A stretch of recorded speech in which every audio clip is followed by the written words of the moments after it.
This is a production from the Takedown Sports.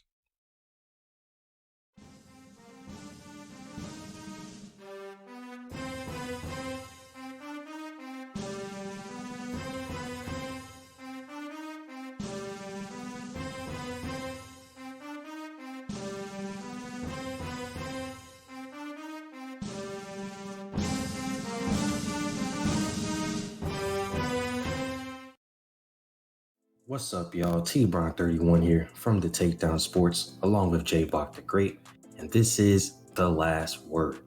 We've got a great hour of content for y'all today, so what's coming up? Yeah, we got a great show today for sure. We've got a discussion of the pro days, followed by a breakdown of both the men's and women's Final Four tournaments. Then we'll be hitting various topics from all around the sports world. Hey, sounds good, man. But the first thing we got to start off with is the NBA players versus the media. So for about the past week, we've seen a lot of different things going on with NBA players and the media.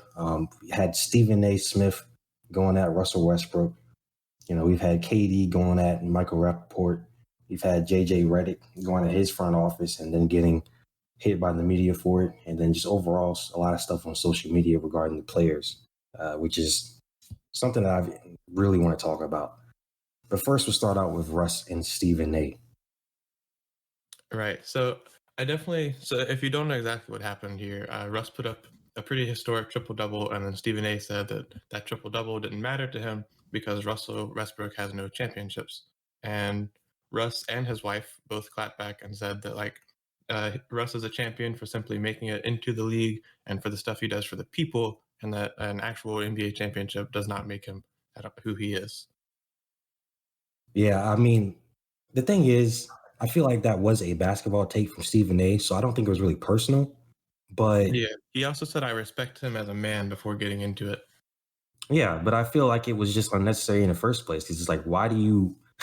This man has a historic night, and the first thing you think is like, I don't care. Like, why is that? Why is that your initial response? Like, just give the man his props. Like, we know Russ doesn't have rings. We know that. Neither does Harden. Yeah. But look what he did to get his ring, probably this year or next year, depending on how that works out. But I definitely have to think that I'm more with Russ on this one as well. I mean, he puts yeah, up a huge night, and Stephen A's first thing is to like kind of backhand and compliment him because he says this is what Russ does to rationalize not being excited by it. But I think Russ is in the right for his comments, and Stephen A just needs to chill out. yeah, and then look at the team that he's on. Like, it's not like he's playing, with Kyrie and KD. Like, he's playing with Bradley Beal and a bunch of dudes. Yeah, like I think I'd say probably the third best player is maybe Rui Hachimura, but that's debatable. And he's a sophomore player, so Yeah, I mean, that's no hate on him, but that's not really saying much there, right? yeah. So, I never really thought the Russ in Washington thing was going to work out. Period. Anyway, the team just wasn't that good. Yeah. All right. But And then I just overall, just to finish, like I think Stephen A is just kind of a clown in general when it comes to these like takes, especially with NBA, like especially with the NBA, like a league that yeah. he's supposed to be propping up all the time, but he always says something negative, Like even if Yeah. it is just basketball, like And just give it a he's rest. counting on his reputation of like making these clown comments on basketball players and stuff. And it's Exactly. a little tiring. Right. Okay. And then to move from there, we have not Russ, my bad. KD and Michael Rappaport attacking each other in the Instagram DMs. This has been seemingly a stretched out Instagram beef where both of them were going loud at each other over various events. If you'd like to break that down.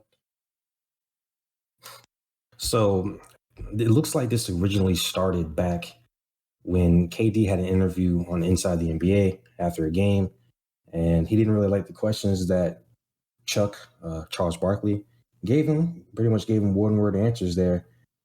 Rap hit him up afterwards, obviously expressing his displeasure. KD didn't like that either. And it's pretty much just been going on since then. Recently, Rappaport came out with those DMs. Yeah, the man did insult him, so I understand, but I don't agree with like releasing private DMs. Like even though y'all had problems, like I don't understand like what what good did it do you to post those on Twitter? Like, were you looking for validation, or I mean, I don't really understand. Yeah, it seems like an attention grab from them to post it like that. Like you should keep Right. private DMs private unless consented to by both people, or unless there's something like actually really wrong. Yeah. I mean, his KD did tell him, like, I'm going to pull up, like, here's what's your address, et cetera, come here. But like, did we really think that KD was gonna just go and kill rap? I don't think so. Like, I, And I can't see these two fighting either. I don't think that's gonna happen. yeah, like I don't think it would have gotten nearly that far. Like, regardless of what KD said, a lot of things that I will not repeat at all. But regardless of what KD said, I don't think it would have gotten to that point in real life. And I think it should have just stayed in the DMs, squashed it there, called it a day, you know? Yeah, Katie's kind of famous for being like a internet menace. So like, Right. I also don't think he would have gone very far outside of being that internet menace. You know, he was just kind of messing with Rappaport in the DMs, and I don't think he would have went to beat him down. Right. So to segue into another media versus NBA player thing, this is more recent. JJ Redick has been pretty much dissed by The Jump, which is a show that is specifically for basketball, obviously, being called The Jump. Ironically, though, they seem to trash on players, pretty much every other week, it seems now. Yeah. So for those who don't know exactly what happened, JJ Redick was just traded to the Dallas Mavericks, but he thought he had an agreement with David Griffin, the Pelicans GM, that if he was going to be traded, he'd be traded northeast to be closer to his family, and that they didn't think a trade was going to happen.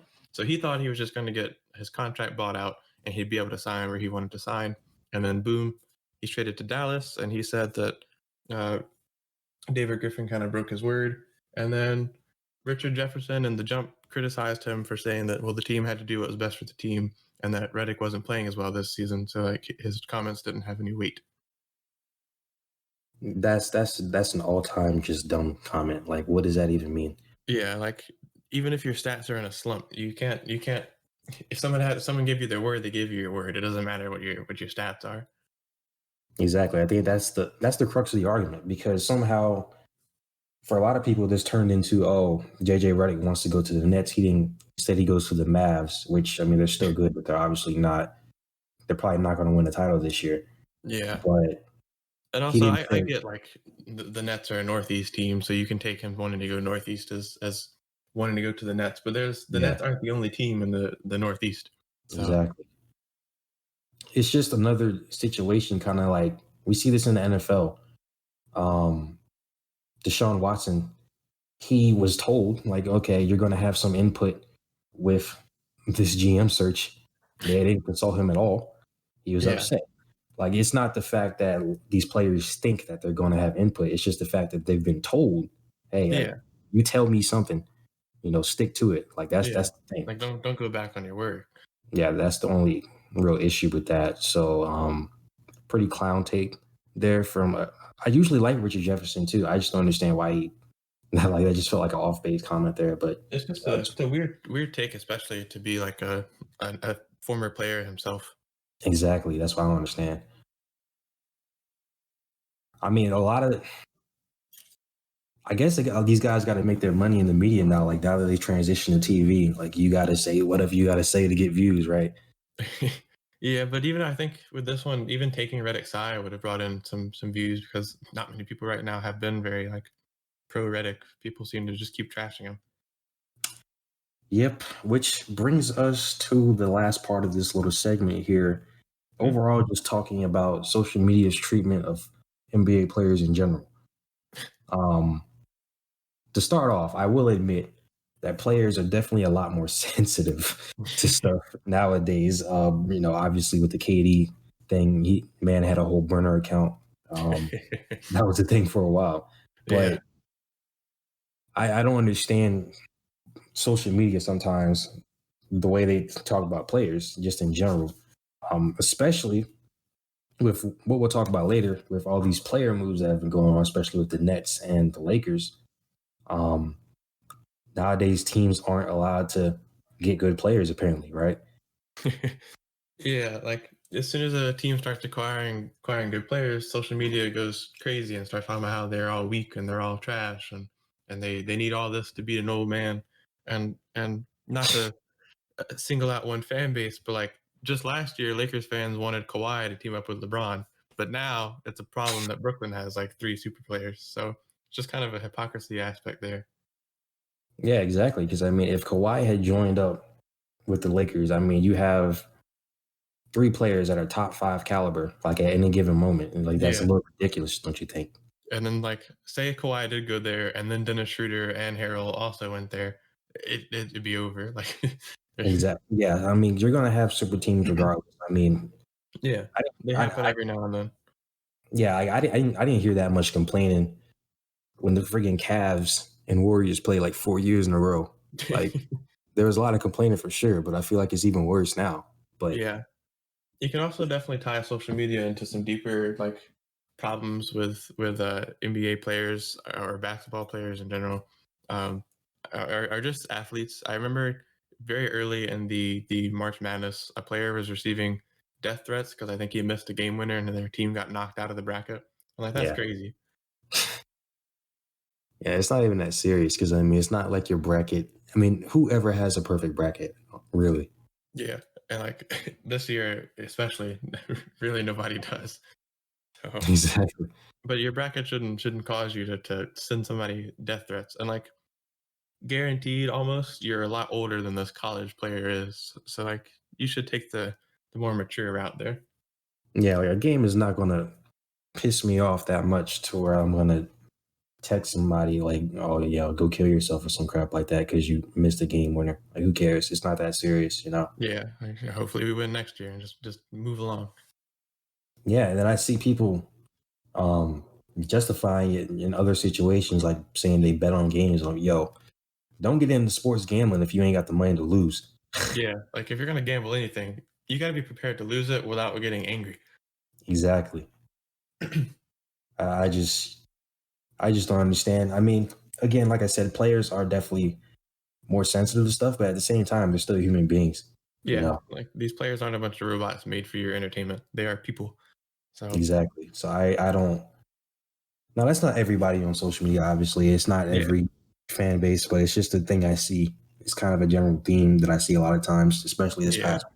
And when discussing social media, like against players and stuff like that, you kind of have to generalize things because we we can't go through like the Instagram comments and single out every single person that did it compared to the ones who didn't. So Yeah. Next, we will get into the pro days and get into a little bit of a draft preview. Even though the draft is a bit out, we can still yeah. talk about it. So yeah, All right. So pro days for college have been going. Colleges have been going on for a little bit. Specifically within this recent week, we've seen players like Kyle Pitts, Mac Jones, and Justin Fields out there with their pro days. All of them, most of them, pretty impressive. Justin Fields and Kyle Pitts both putting up some impressive speeds on their dashes. And one thing that I did notice though is that Mac Jones was overthrowing people a few times, which is a little concerning when you're looking at a pro day and like, you have a guy missing like that. yeah, because I mean, it's not like you're getting pressure or anything. Like these pro days are specifically designed for you to look good. Like if you look bad at a pro day, what are you doing, Yeah, right? like it's set up with a perfect spotlight for you to not mess up.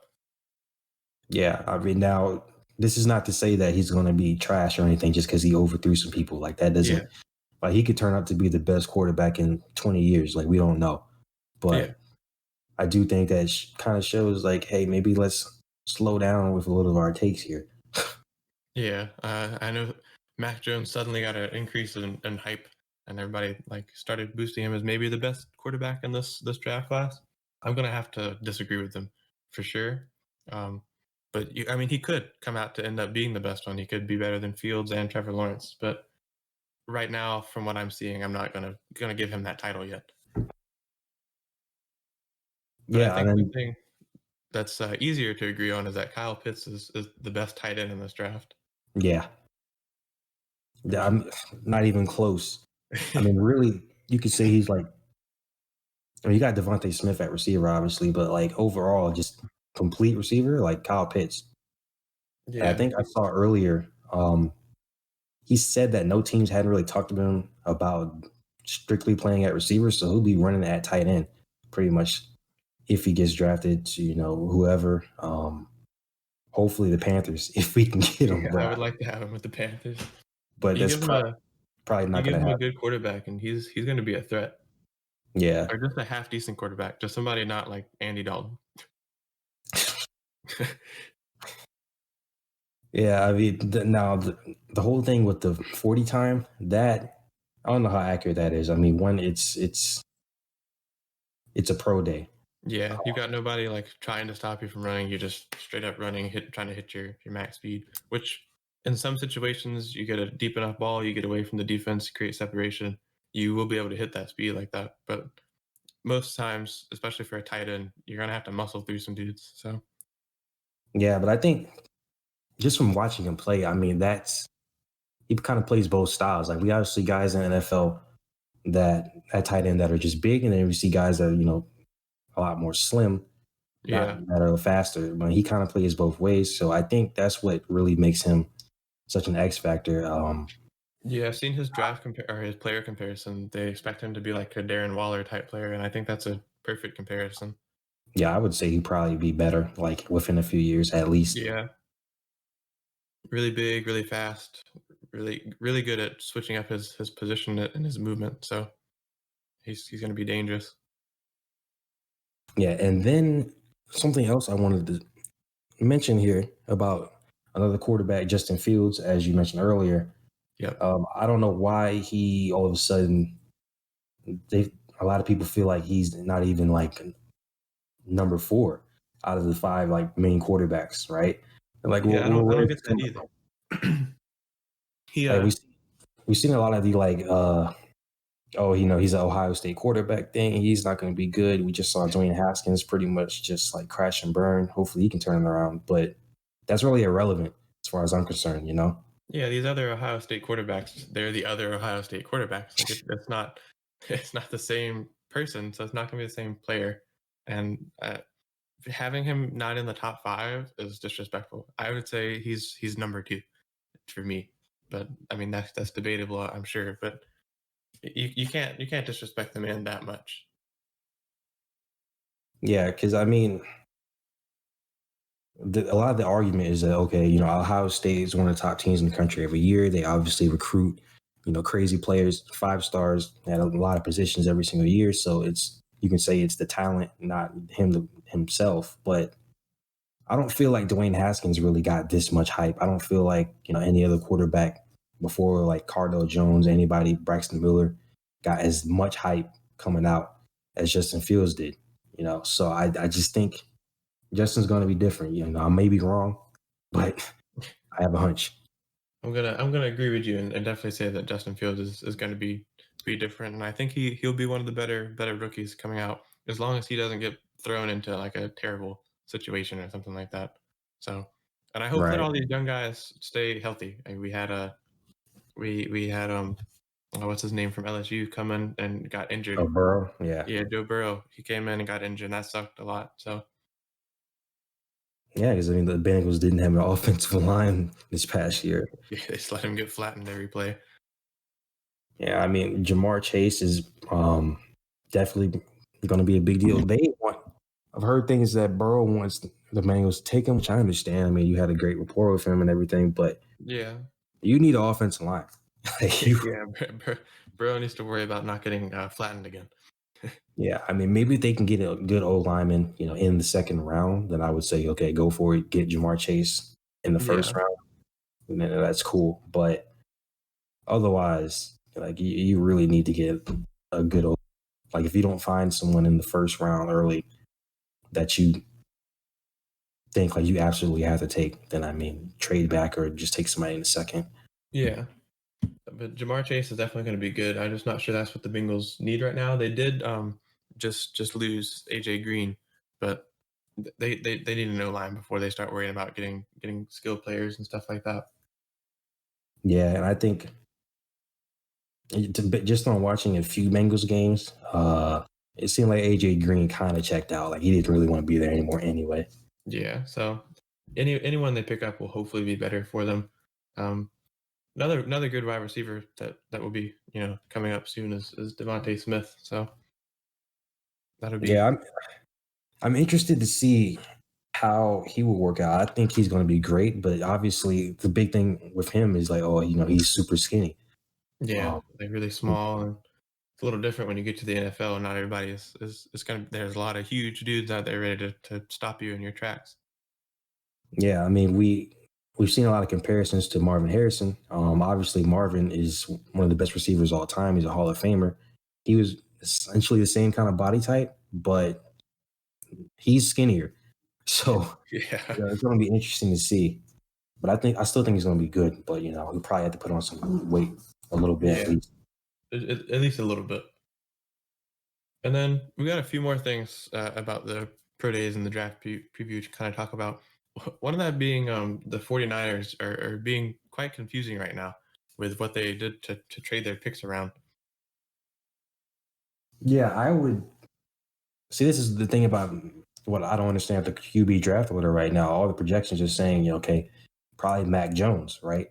I'm like, okay, so did they really see that much in Mac Jones that they think like, all right, we're going to trade this much to go up and get him?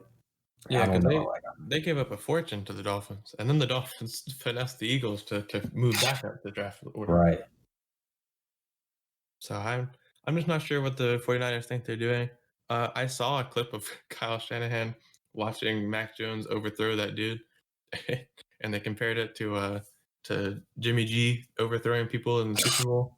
So that right, was probably painful for him to watch. But who knows? Maybe they'll pick Mac Jones and he'll be a great fit for them. I mean, he'll have George Kittle off the bat, but right. we'll see. I That's guess. right. See, I don't know what they're doing to do with Jimmy G at this point. Like, because the man, he got here like what 3-4 years ago now, and he's had like injuries, good Yeah, stretch of games that got him that contract, injury season, Super really. Bowl run where he wasn't really that Yeah, great, and then another injury season. Like, he's almost 30 at this point, I think. So I don't know what you yeah. really say about him. Uh, Seen a lot of reports saying they might ship him off back to New England. I don't get that, but that's just me. That wouldn't be a very very good move in my opinion. Yeah, And but I then mean, what do we know, bro? Like we're just talking. So that's true. But I like to think that I'm at least a little knowledgeable in things like this. right. And then just a quick note, we've kind of hinted at it as we've talked about each mini topic here, but kind of the validity of pro days compared to watching a game. You've got like Terrence mentioned earlier with Mac Jones overthrowing people, he wasn't being pressured at all. And that's what the pro days are, They set up the player to look amazing. There's no pressure. You don't have to worry about any defense, anything like that getting in your way. Compared to watching a game, you get to see how they actually perform when things are cracking down on them. So in my opinion, the pro days aren't really a super valid way to judge a player. Like you can see what they're capable of at their highest, but not really at what you're actually going to be getting from them. Yeah, because I mean, if this was Madden, that would be great. You see your players 40, see their bench press and all that crap. Like you kind of know what you're doing. But it's a video game. Like this is I think the game tape is way more important. Like I don't Yeah. think like for us, it's cool to see, the post on social media. Oh, this guy ran this, blah blah blah. But I think what the scouts and what these teams were looking at is the game tape, like how these guys will fit in the schemes and everything. Yeah. All All right. right, so that is pretty much it for the pro day discussion. We'll definitely be talking more about the draft because that is in a few weeks. So we'll probably do like a whole draft preview section in a Yep. few weeks. Now we will go ahead into the final four. That's right. And we're going to kick that off with the men's Final Four, but we will be touching and giving just as much discussion to the women's Final Four right after. But of course, the men's Final Four, it consists of Gonzaga, Baylor, Houston, and UCLA, right? All four of these teams have obviously done great to get here. And we will break down kind of each team and how they've got there. And then Terrence and I will give our predictions of how we think the rest of the brackets are going to go. Then we'll move on to the women's. So, Terrence, if you want to go ahead.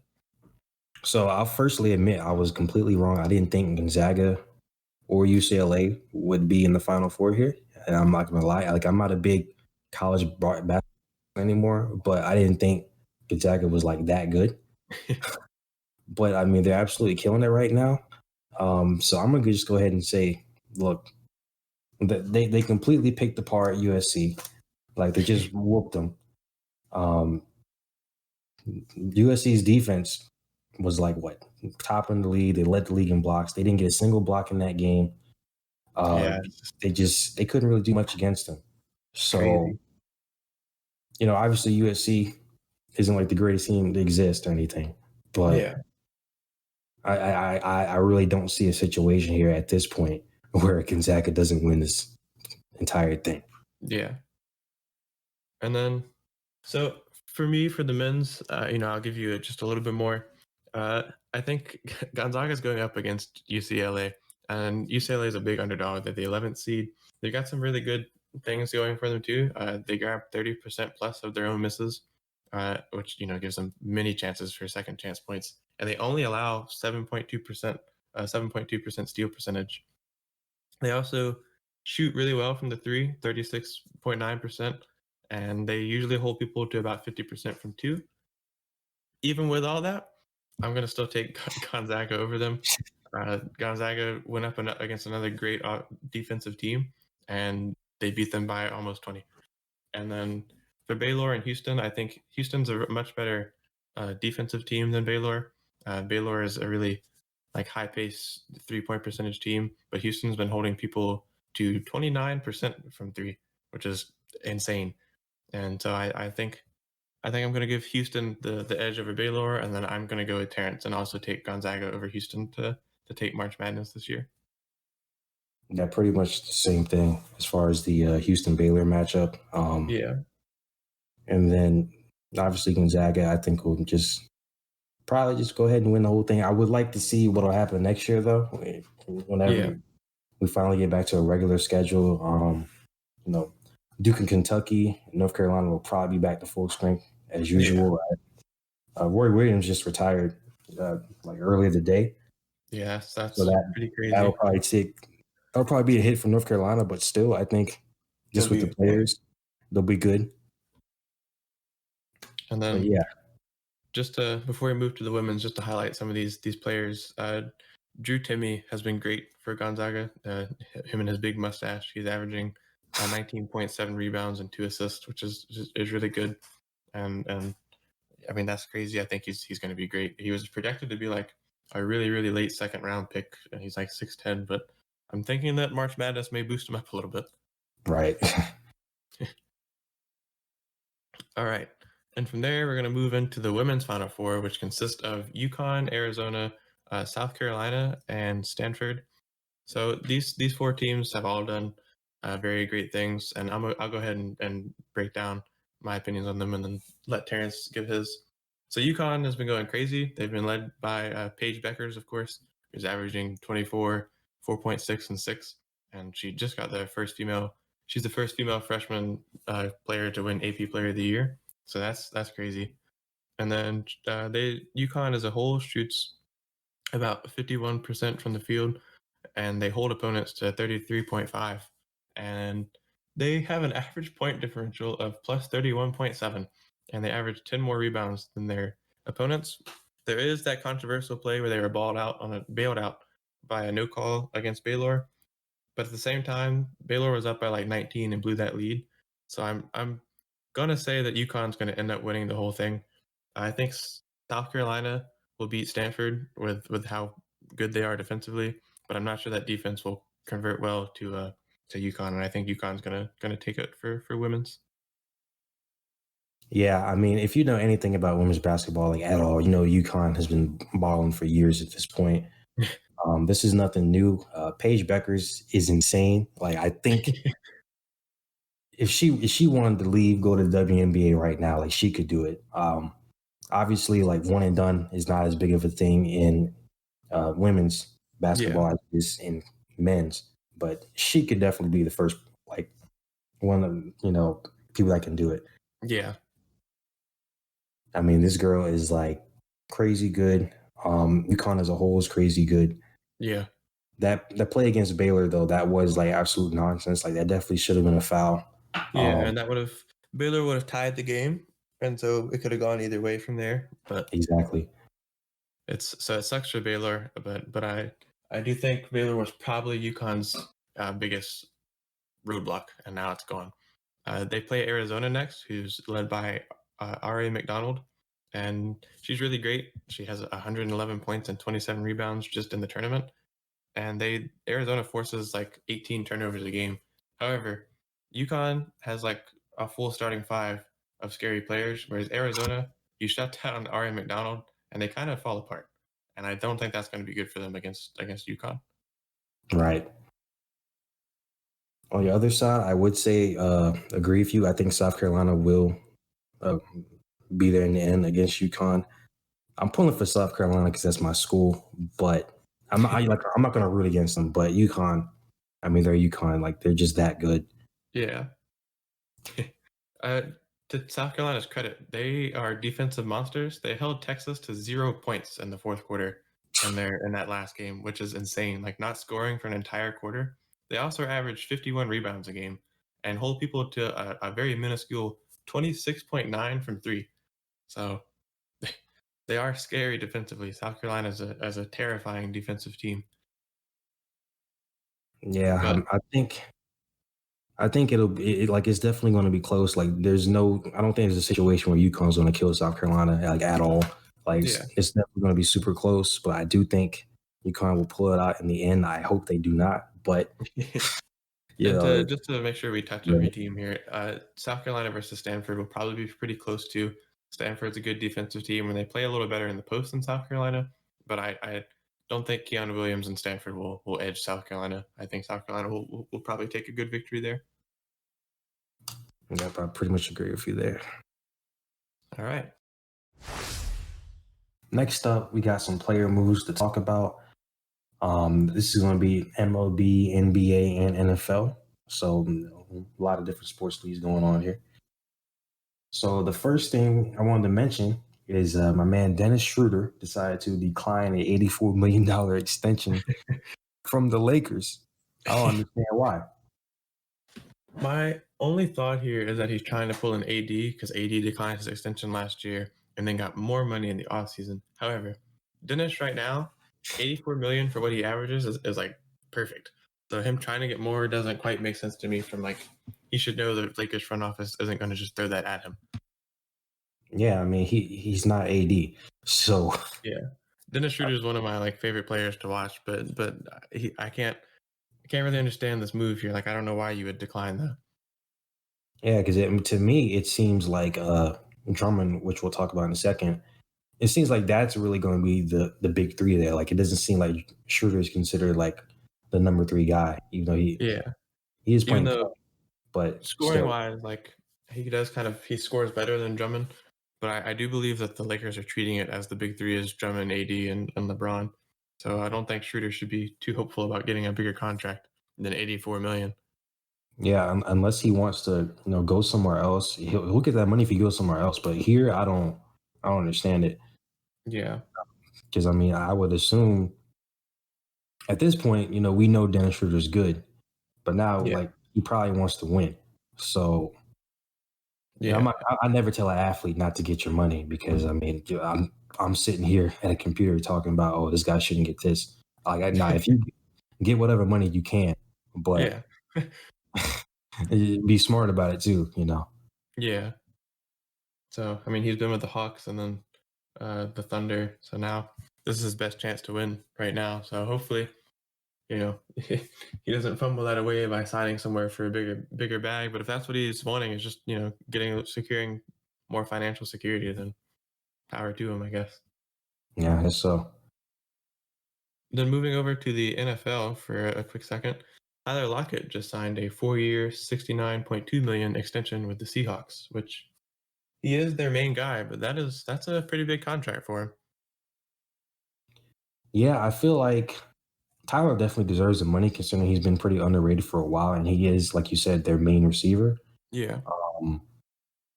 But I don't know what the Seahawks like. the whole Russ thing with the Seahawks is just kind of interesting. I don't really know what. I think it's more of a scheme thing rather than like a team like roster thing. Yeah, it's.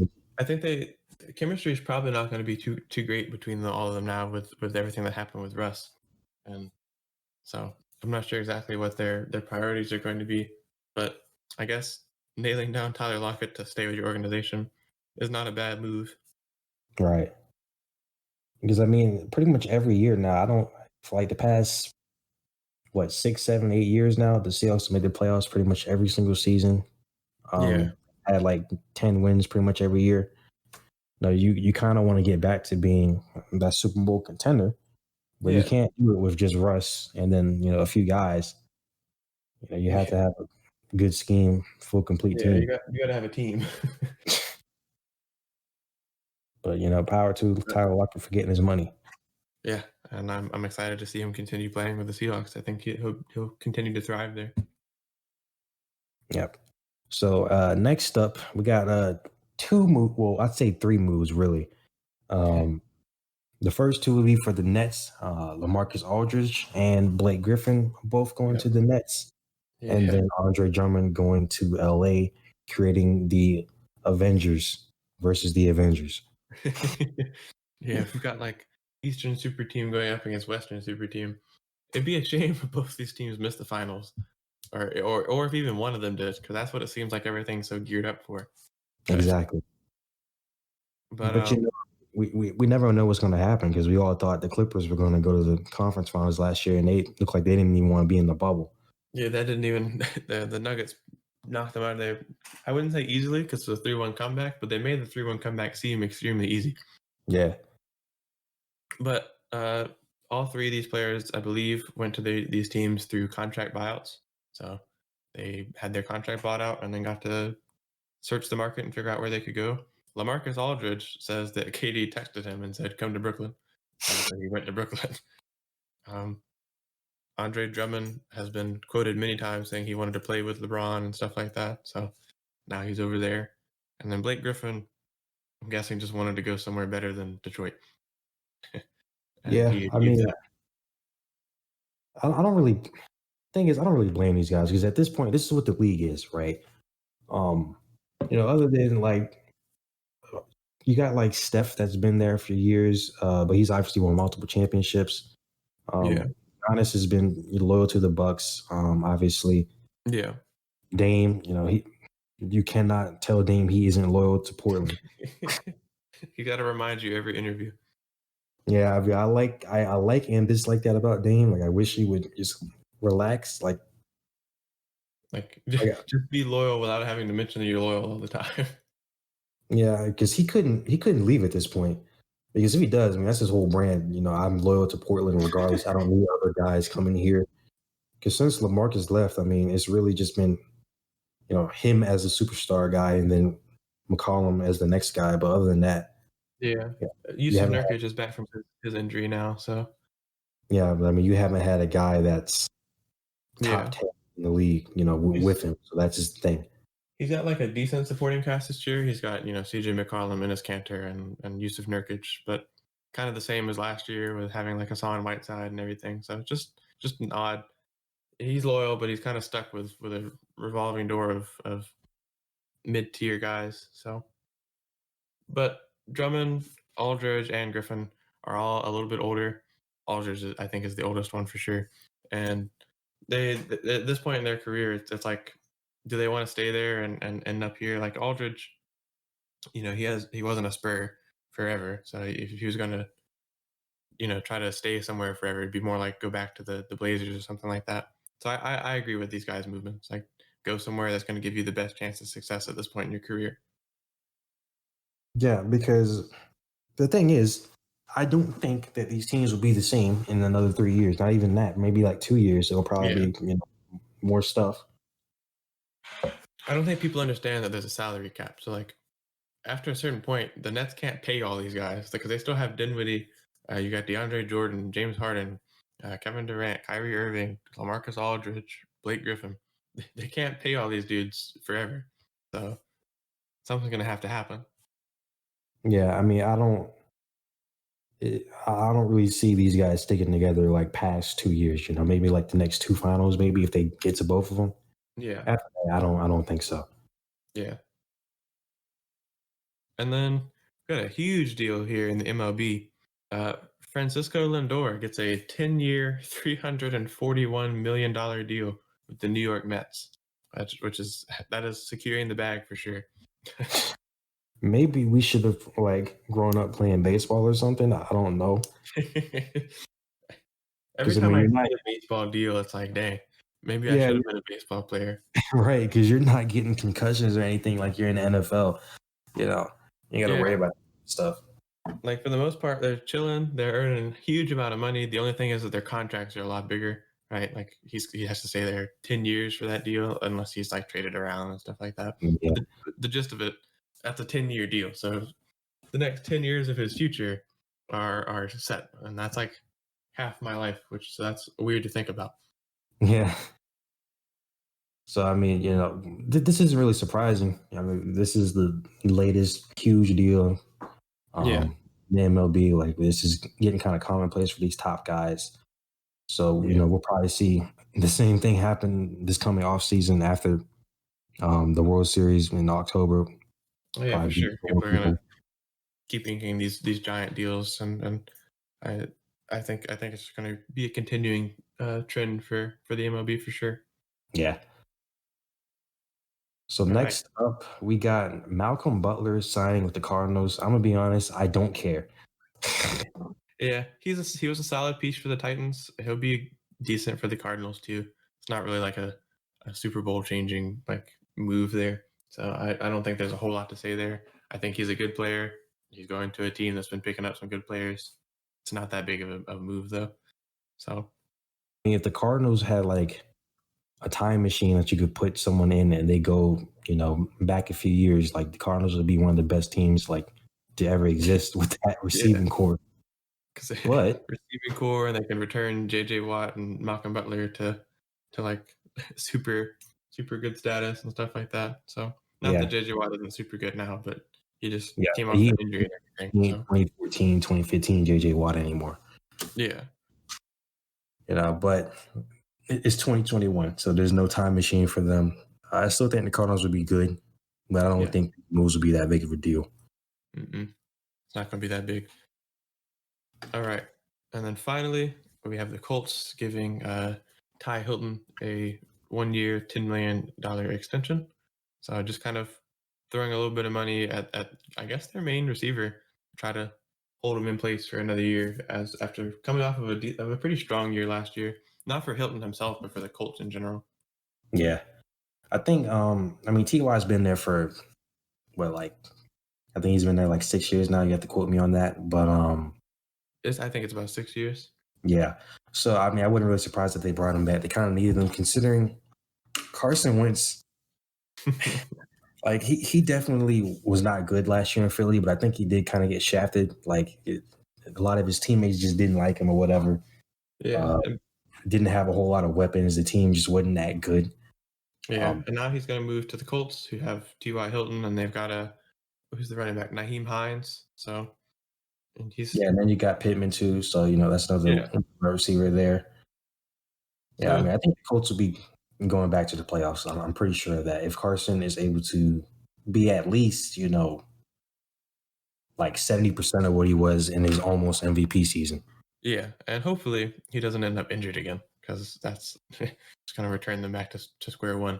So, I mean, the Colts have been going through it with some of the stuff happening with their players. So, Yeah, hopefully Carson doesn't fall apart. right. Okay, so that is pretty much it for player moves. Like, since we're doing a weekly show here, obviously you're going to get a lot of stuff if within a week. Yeah. Definitely be a lot more stuff going on in the next week as well. We're going to move on and go into the NFL schedule changes. Yeah, I mean they've done some pretty ambitious things here considering like the time it's been since we've had the 17th game.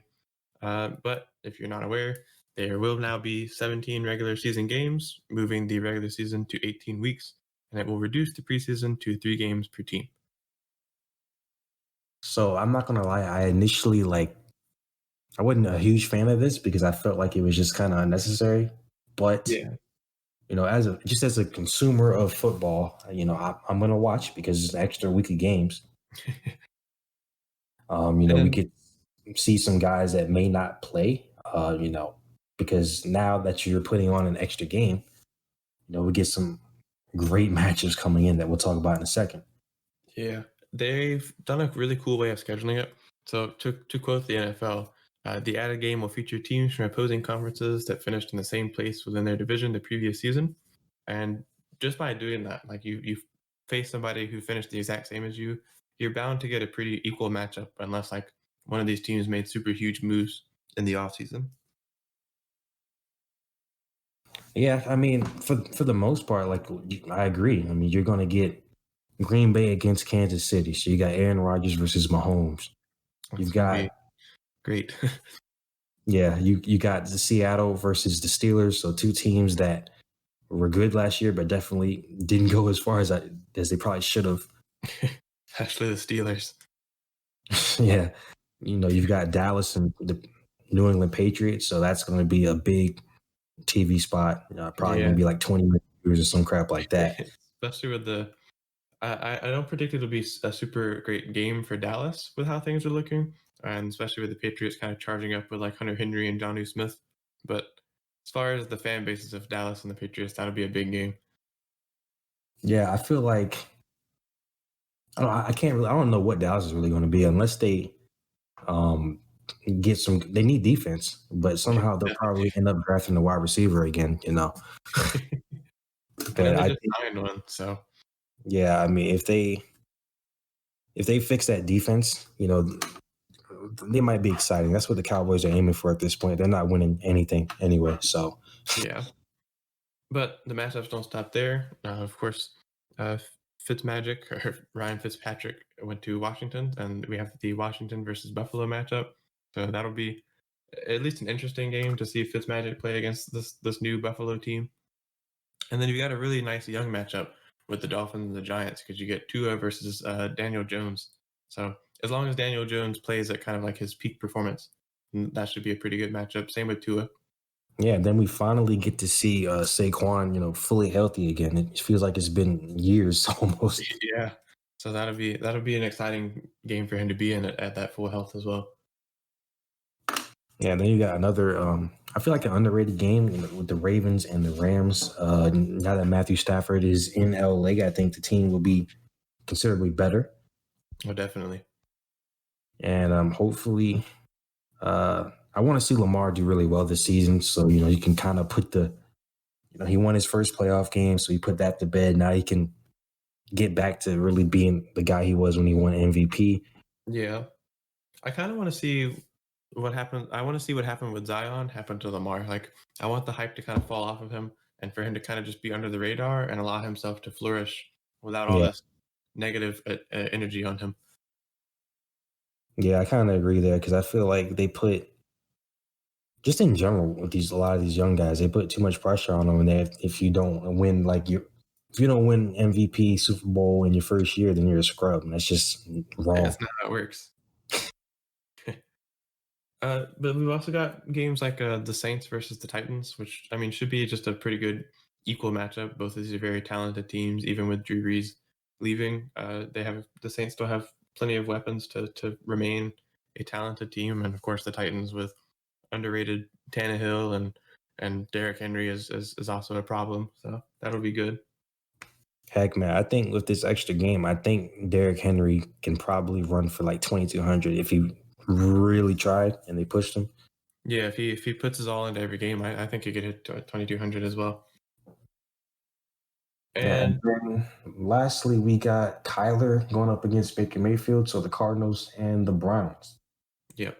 And that's obviously the new look Cardinals versus the Browns, who are no longer bad. That should actually be a very fun game to watch. The Browns versus Ravens game last year was one of the best ones. So I think the Browns versus Cardinals has a good chance to be up there again. Yeah, we get to see the two Heisman winning quarterbacks from Oklahoma back to back number one picks. It'll be an Yep. interesting game.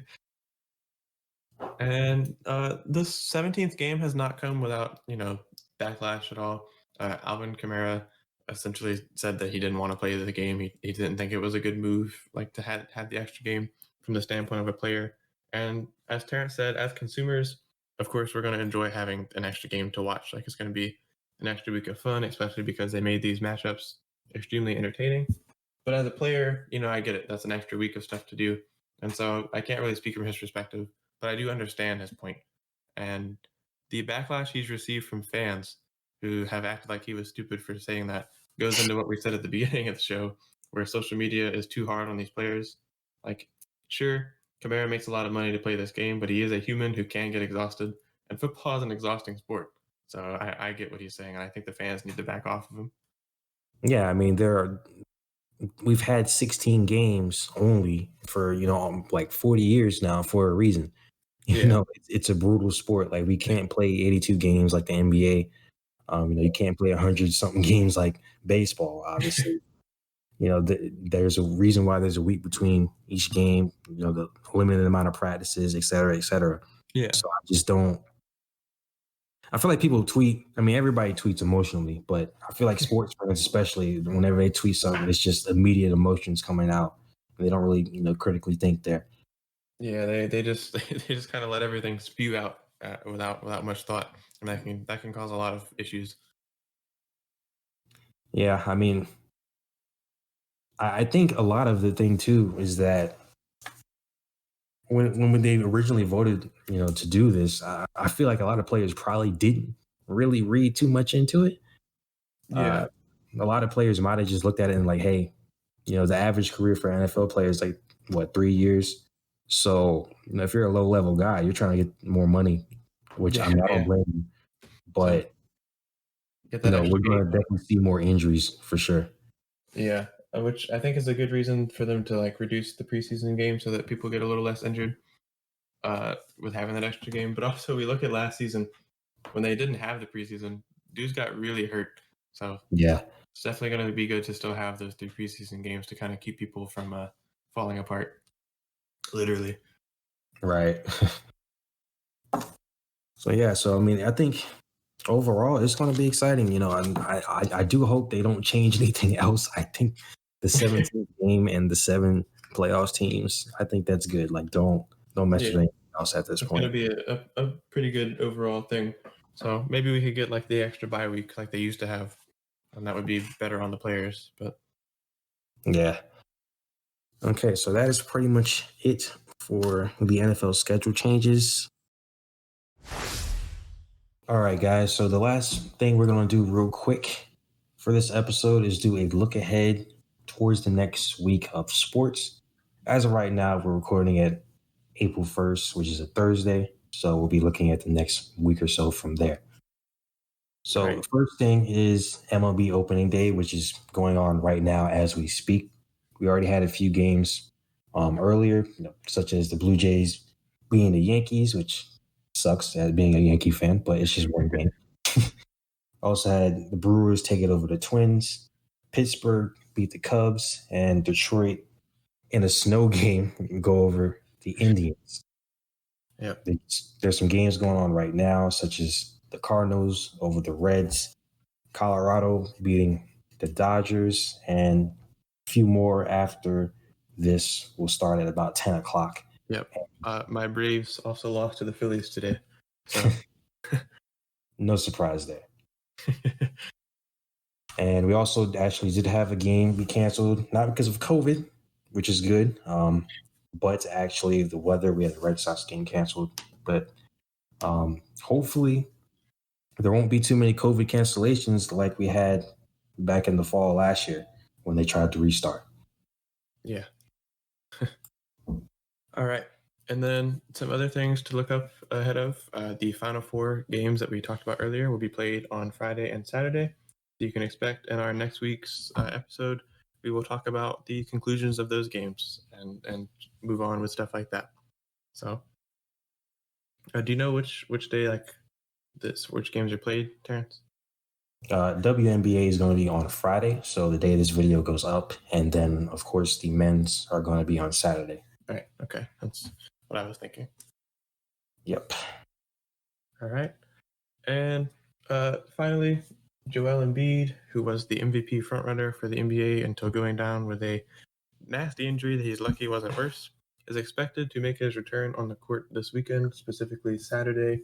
I believe Saturday against the Timberwolves is who it is. Yeah. So hopefully he's been back in the court and practicing this week. So we should hopefully be able to see him on the court in a full game against the Timberwolves, matched up against Karl Anthony Towns and stuff like that. So, because that's a great matchup. Yeah. It'd be good to see Embiid back on. He was the MVP frontrunner, so it's nice to see him come back and play. Yep.